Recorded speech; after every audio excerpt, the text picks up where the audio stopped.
Yo, what's the deal? You know what I'm saying? It's your boy Cartier, you in Cartier World. Today we got another reaction video, bro. And it's really just that simple. I appreciate y'all tapping in. Y'all been running them numbers up though. Y'all been doing y'all thing, and I appreciate that. Don't forget to turn on the post notifications, like, comment, subscribe, bro.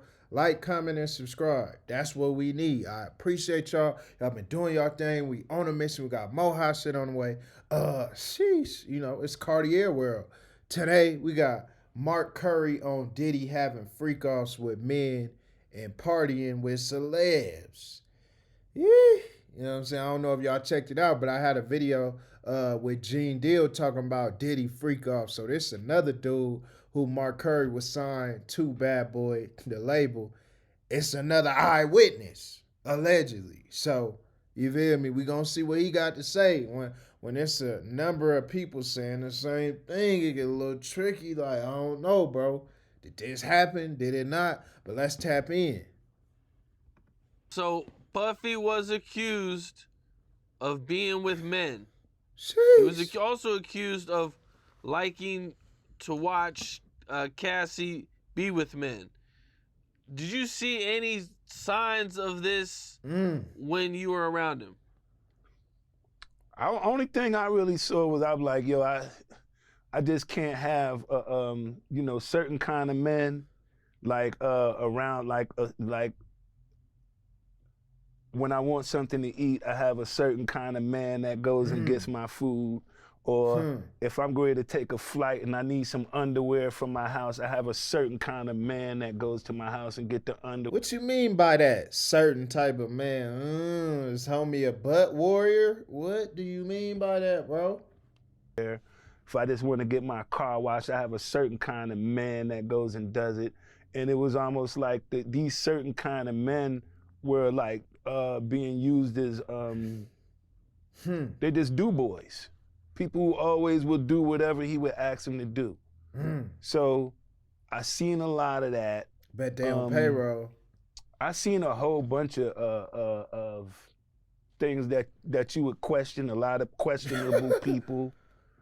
People with reputations that are known for, and I don't like to discriminate on no one's sexual preference because I can't That's say a that just fact. because someone has a different lifestyle than mine that they're wrong.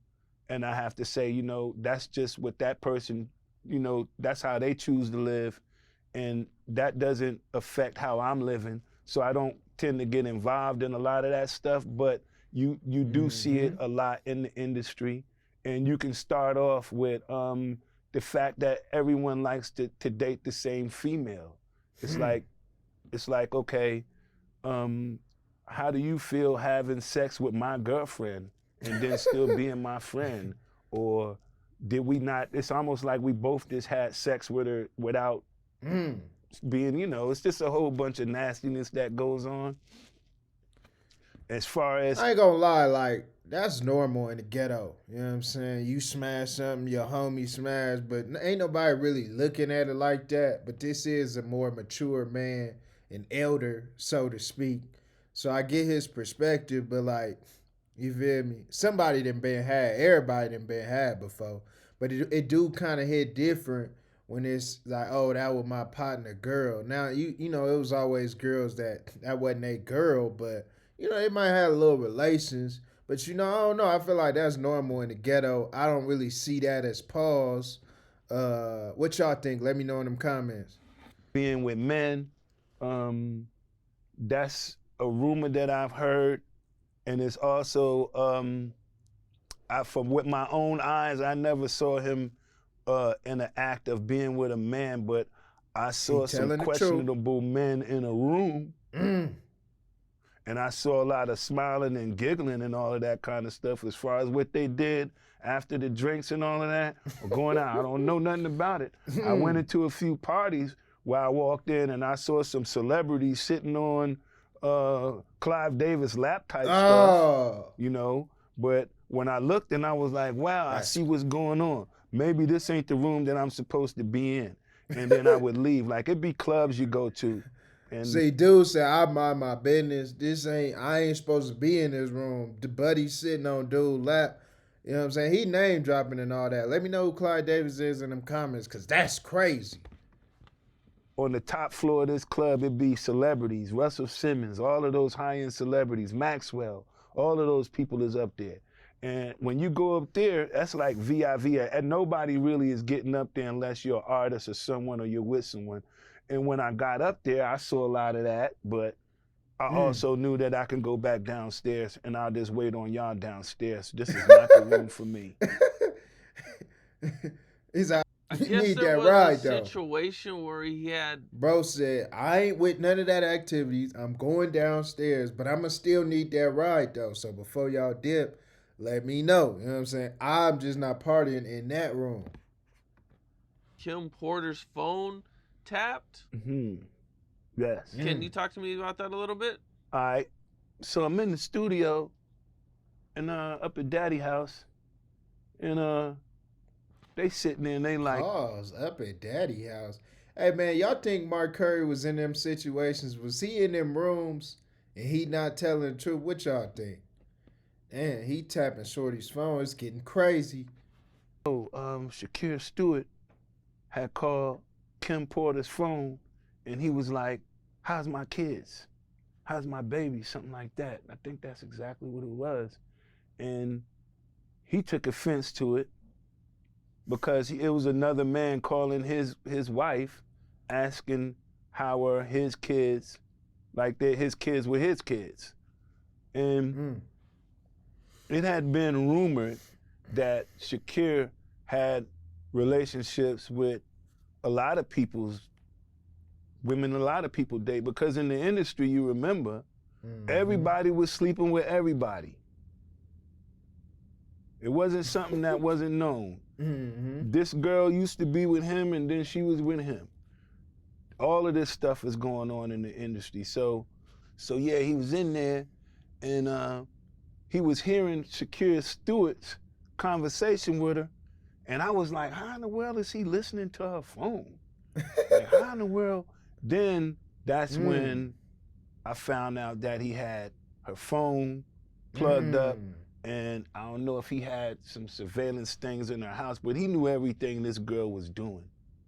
You know, Hey man, that's creep behavior, bro. You gotta trust your partner. All that is weirdo behavior. If you with a slut, let her be a slut, bro. You know what I'm saying? She's for the streets. It ain't nothing you could do about it, man. Diddy, man, he's some crazy accusations, but he said he an eyewitness to that. He said, I seen you tapping her phone, listening in, and all that. That's kind of crazy. Now, my question is, Mark Curry, where was you at? I guess he said he was downstairs where all the freak offs was going on. Do y'all think he just don't want to say he was there because he don't want to come in the trial, come into court? Like, you know, is it something deeper going on? she was talking to, it's insecurities. You know, insecurities. He was just insecure. Insecure people do those kind of things. And I guess there was a situation with L.A. Reid. With L.A. Reid, well, when he saw Shakir Stewart at L.A. Reid's wedding, that's when him and Shakir got into a confrontation. And you know, Shakir Stewart used to work right up under L.A. Reid at Hitco. You have to just do the history of it. Hitco was a music production company. They had people like a lot of producers signed. They had Beyonce was signed. Like they had writers and they had producers.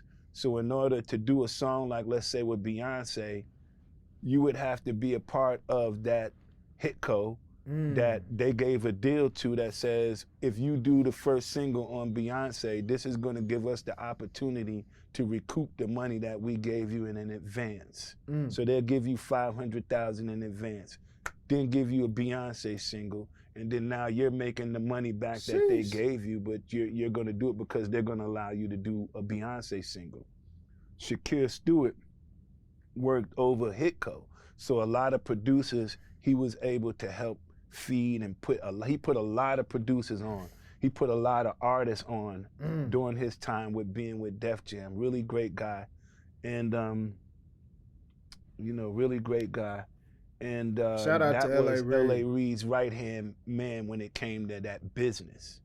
And that was the person that Puff had a problem with, you know, because of whatever the allegations of him sleeping with his child's mother, which I think naturally everybody would get upset if they found out that someone was having an affair or even thinking of having an affair with someone that you're involved with. You know, I Sheesh. think I wouldn't like it if somebody was trying to have an affair with my girl, but then at the same time, I would think about it and say, am I being everything that she needs in order to keep her contained?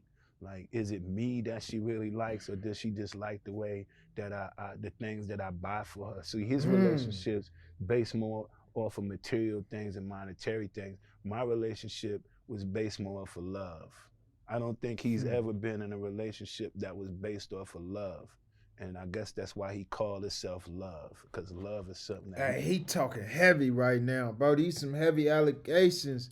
You know, honestly, that ain't no insecure behavior. That is nut behavior. That nigga is a nut, and we can't be accepting none of that behavior. That's crazy. That's wild, uh, man. But it's kind of interesting to see someone who was close to Diddy at one point kind of like dive into his psychological like he's called himself love now because none of his relationships in the past was based off of love. It was based off of opportunity and what he could do or they could do for this person, which that probably messed him up in the head. But I mean, ain't no excuses. You still a nut.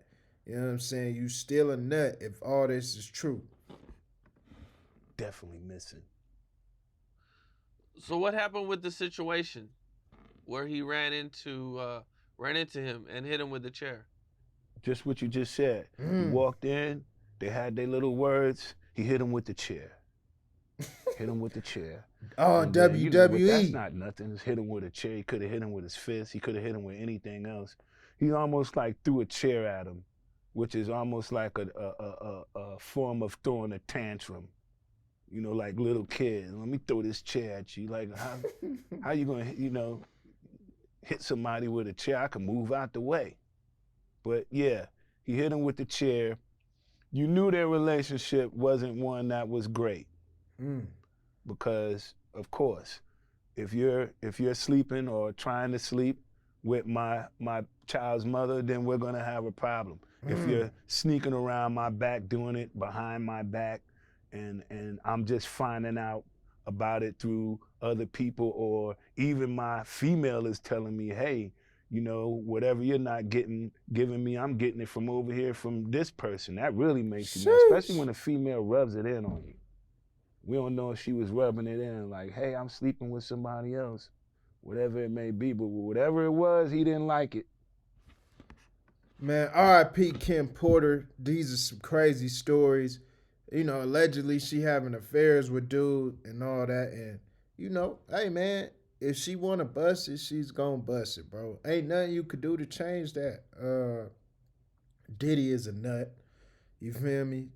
He trying to get active with dude and all that, but I think it was more so always about the power and the money with Diddy. Diddy, as you can see, they was always about that business. They want to make them M's, make that bread to maintain that power. And so if he's powerful in every other aspect in his life, but he can't seem to have control and power over his relationship, he couldn't take it. He spazzed out. You know what I'm saying? He didn't know that it's not meant for you to have that in that relationship. But y'all, yeah, man, y'all let me know what y'all think you and Cartier will.